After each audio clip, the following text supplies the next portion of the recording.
نبی کریم صلی اللہ علیہ وسلم کے اصحاب کی زندگی میں اطاعت کا جو جذبہ تھا اس کو آپ دیکھیے.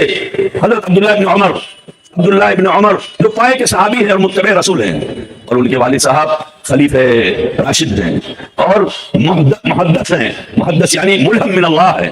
بہت سارے مسائل میں حضرت عمر رضی اللہ عنہ کی خواہش ہوئی کہ ایسے ہو جائے تو ویسے ہی ہو گیا، اللہ تعالیٰ نے ان کی موافقت کی. اس لیے موافقات عمر بھی ایک مستقل مسئلہ ہے. بہرحال ایک مسئلے میں ایک آدمی آیا، پوچھنے لگا، حج کا مسئلہ تھا کہ عمرے کے بعد حج تمتع کے بارے میں آپ کا کیا خیال ہے؟ حج تمتع یعنی عمرہ اور حج دونوں الگ الگ کرنا، بیچ میں حلال ہو جانا، بیچ میں احرام توڑ دینا. تو عبداللہ ابن عمر نے کہا، ترمذی کی روایت ہے اور دیگر کتابوں میں بھی یہ موجود ہے، صحیح حدیث ہے.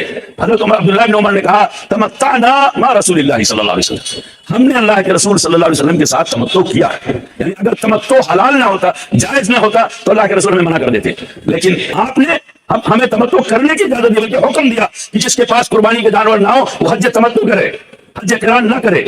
وہ تفصیل میں نہیں جانا جاتا.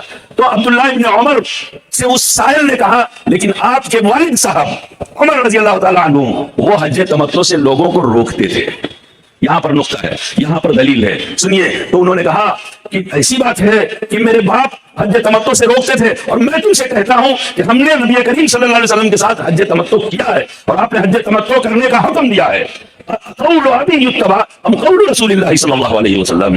اے سائل تو یہ بتا کہ اس موقع پر اگر میرے باپ کی بات اللہ کے رسول صلی اللہ علیہ وسلم کی بات کے خلاف ہے تو کیا میری بات میرے اللہ کی بات ہے، میرے باپ کی بات مانی جائے گی، یا اللہ کے رسول صلی اللہ علیہ وسلم کی بات تسلیم کی جائے گی؟ موقف تھا، منہج تھا، ایک منہجیت کو جو سامنے رکھ لیا، اس انسان کے سامنے خاموش ہو گیا. یعنی مطلب یہ ہے کہ جہاں اللہ کے رسول صلی اللہ علیہ وسلم کی بات آ جائے گی، میرا باپ تو کیا اس سے بھی بڑھ کر کوئی صحابی ابو بکر بھی ہو، کوئی بھی ہو، تو اس کی بات نہیں لی جائے گی. یہ صحابہ کرام کا موقف تھا اتباع سنت کے تعلق سے.